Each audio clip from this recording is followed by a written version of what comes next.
What's up, everybody?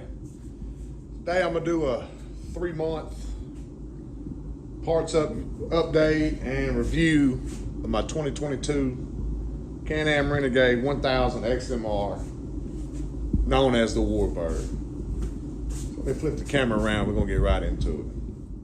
Here she is, 2022 Can-Am Renegade 1000 XMR. 3-month review, parts update. Bike's already got, I think, 86 hours on it. Changes off the bat. I did the fanless BeamTech LED headlight bulbs off of Amazon. Farm mudding halos. I really like the halos. They turn out, I get a lot of comments on those. If you've seen my first video I ever did, when I first bought the bike, I had four 4-inch DS18 speakers with 150 watt amp. It's a little kit you can buy, put on here. That wasn't enough. Updated to the two 8-inch two-way DS18s. They're the NXL P58s, I believe. And I had the 1600 watt amp on here, and I had a RCA jack kept messing up on it. So I got rid of that. Pull this off right here. A view. I'm using this phone stabilizer. I'm not gonna lie, it fucking sucks. Oh, look right there, DS18 Bluetooth receiver. Got all the wiring tidy as possible. All zip tied, ran nice and neat.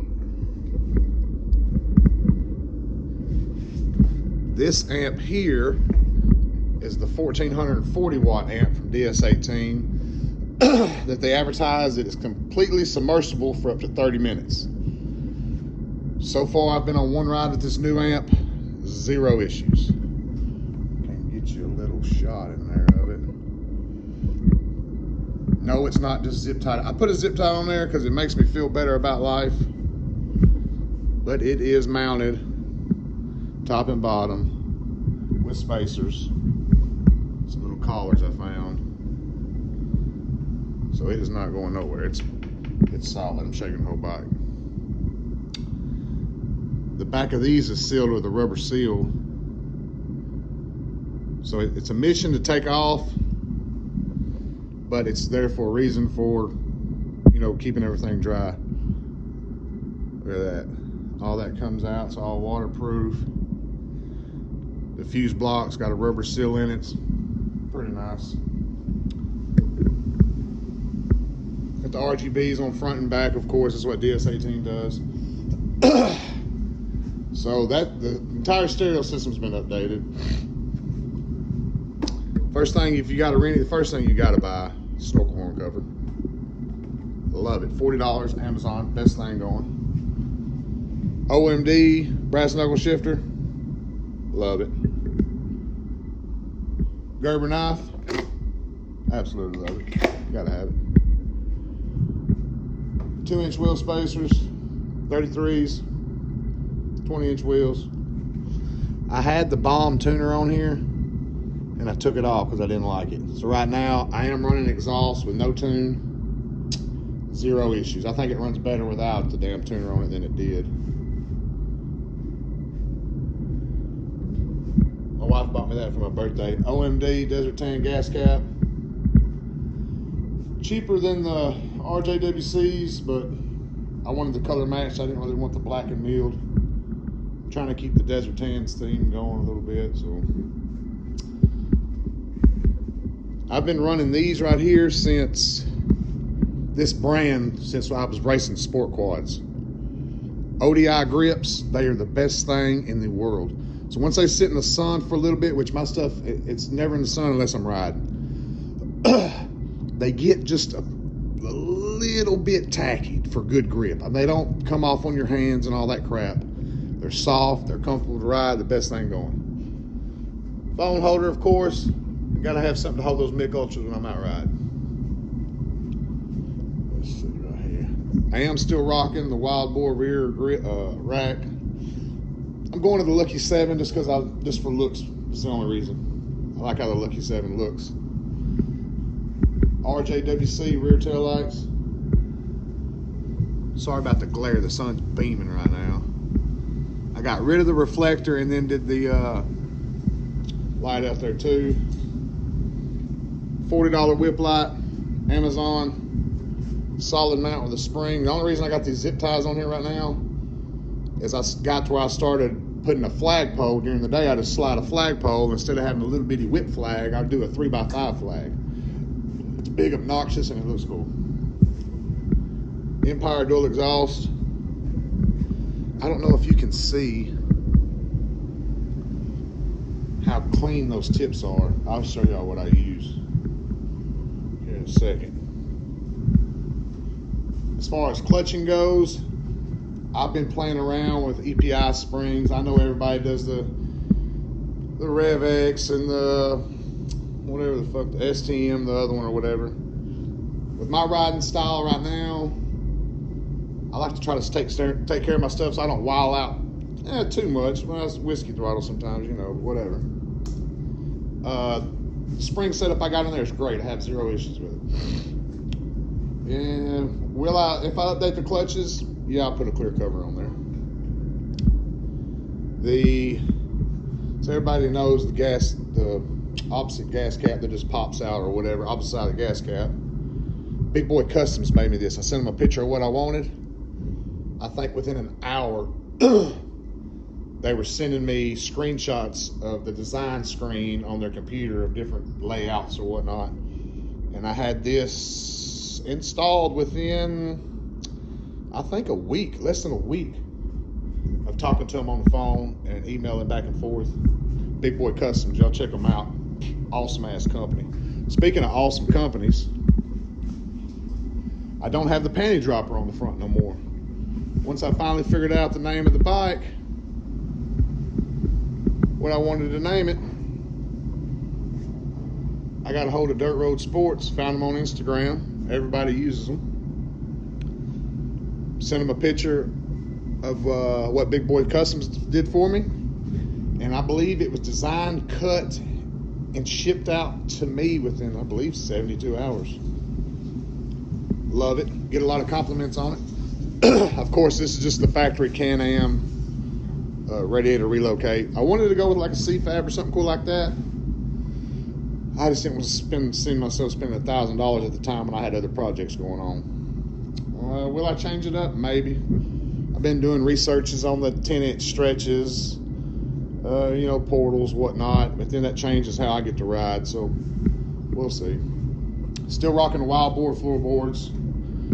They're not bad, except for if I'm not wearing my waders, I wear dive booties, if y'all know what those are. They're little slipper shoes you put on before you put on your fins when you go diving. And when I get stuck and I get sideways and I gotta work the bike out, this lip right here destroys my damn feet. So I might either modify that. We'll see. So far, 86 hours, 87 hours on it or something like that. Zero issues. It did go into limp mode in the middle of a water wheelie one time, pulled everything back apart. That's the reason I took the tuner off and never put it back on, to eliminate that issue. Or potential issue, anyhow. That wasn't the problem for the limp mode. Dielectric greased everything again, reset the battery, reset the codes and whatnot. Boom, zero issues. So far, so good on that. This weekend, if anyone's around South Florida, Central Florida, we're going to be at Mud Wheelers Gone Wild at Punta Gorda, Florida at the Renegade Mud Park. Hell of an event they put on. If you guys are looking for shit to tie your coolers down, I found these off Amazon. These are called Power Ties is the brand name. You can get them in 2 foot, 4 foot lengths, any color. I got orange ones right now on the Brute. So when you put them on, when they get wet, when you go through the mud hole the first time, they get wet or whatever, they stretch a little bit. Now, I have trimmed these and burned the edges, but I left just enough tail to where you can retighten them after the first stretch. These straps have been on here for 3 months and haven't been touched, and I'm moving the whole bike. They're badass, and they're cheap as shit. I think $14 a pair. You got to buy 2 sets. Best thing going. I am going to be doing a build video or series or whatnot pretty soon for the 2021 Brute Force 750 right here that my wife has conveniently taken over. Got a vinyl wrap being designed. We've got the custom shifter that she had made already come in. The gas cap shed custom powder coated and etched has already came in. She's been dealing with, I don't know what company it is, I'll find out, for the vinyl wrap design. She's been working on. So when that gets here, I'll tear the bike down, do the wrap, and then while it's tore down, the front rack will go to powder coat. The radiator relocate will go to powder coat. The rear rack will go to powder coat. These tires and wheels I don't even own, to be honest with you. They're on. I was running 28-inch Moto Havocs on it, and I sold them to a buddy, and I put the factory 30s off the Renegade on here. Did a crossover on the wheel spacers to a Can-Am pattern. My buddy had these stacked outside his shop. He's like, hey, why don't you throw those on the Brute while we go out of town? I was like, all right, whatever. They've been on here ever since. They're wore out. We thought about re-grooving them. But they're 33s on 18-inch wheels.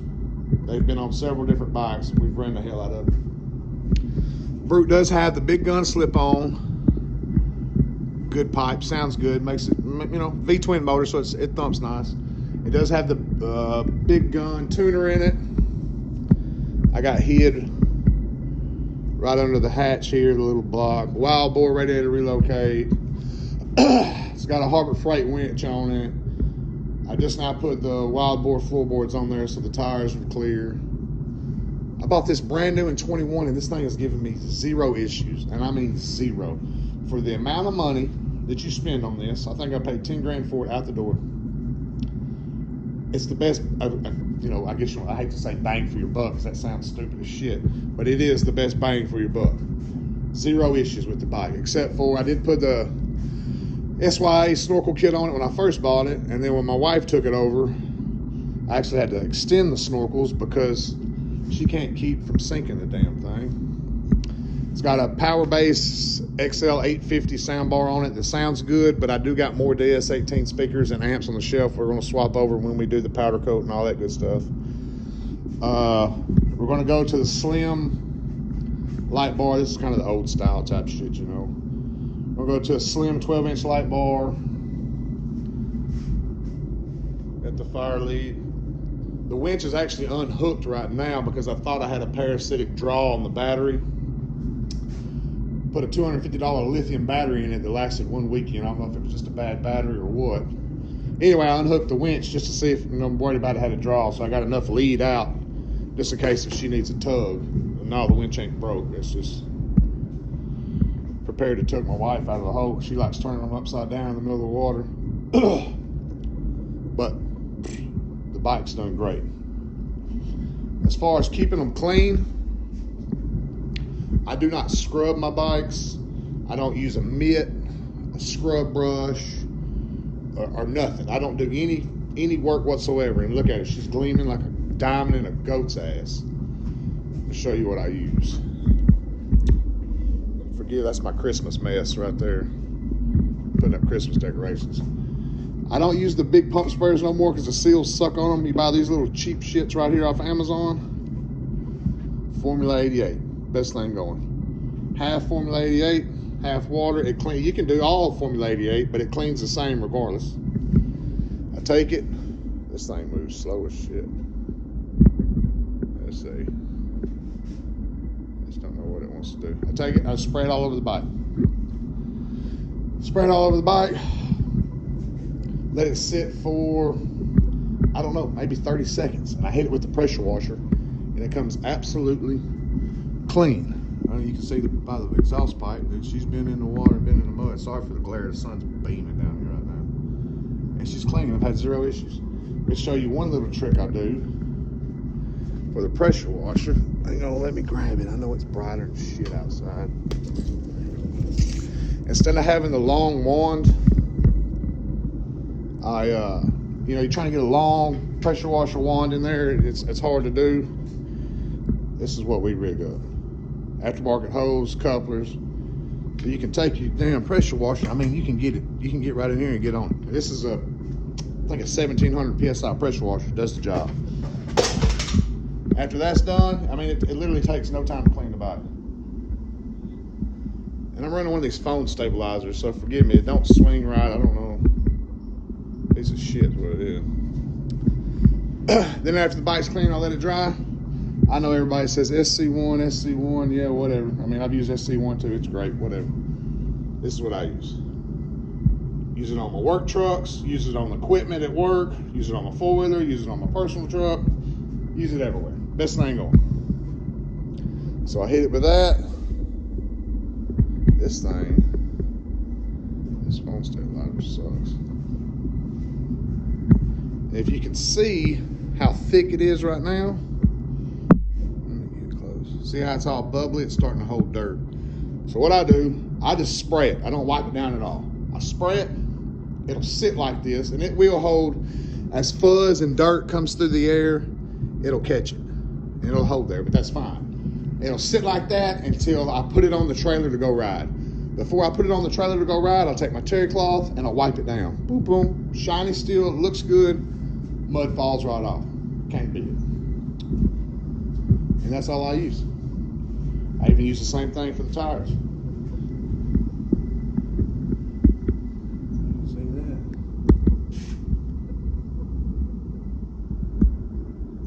I even put it on the wheels because it makes all the mud fall off. Don't put the barrier between the bike and mud.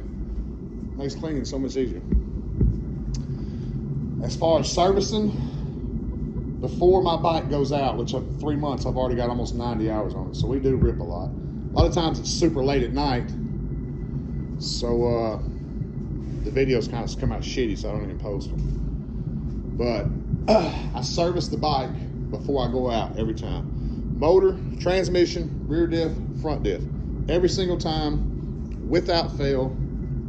If for some reason I'm not able to service the bike, then the bike don't go out. That's law for me. That's just how it is. But I think I'm going to start doing some videos as far as, so like we like going out like this weekend, like I said, we're going to Mud Wheelers Gone Wild. So I got a 1-ton truck, I got a toy hauler, and I think I'm going to start doing some videos. Where's that monster at? It's so damn bright outside. No, the charger ain't broke down. I got the hood up because when I'm in the garage, the glare off that white hood blinds me. I think I'm going to start doing a couple videos of the camper and the truck and the upgrades I do to the truck. Because, you know, when you go out of town, you got to have a good rig. You got to have your truck on point, your camper. So I think I'm going to start going because, you know, doing shit. And we also tent camp. We don't just fucking glamping or whatever the hell the old people call it. But I'm gonna do videos on everything I've added to the truck for towing, to help tow to make it more comfortable. I do got some upgrades coming for it. I may do a video on that. I think it's supposed to be here Monday. Probably gonna do some track bars on it. But another time I'll do a video of the truck, everything done to it. The toy hauler, as you can see, where I live, there ain't no room to park the toy hauler, so it's at my buddy's property down the street. But y'all do me a favor, comment, like, subscribe. I mean, I just started this YouTube, I don't know, I guess right after I bought the Rennie, and I'm trying to get it going, trying to learn how to make it better, trying to hit more events, get better content, all that good stuff. But any questions, any help I can do for anybody? I am a pretty good mechanic. I work on all my own stuff. It never goes to the dealership. Not ever, ever.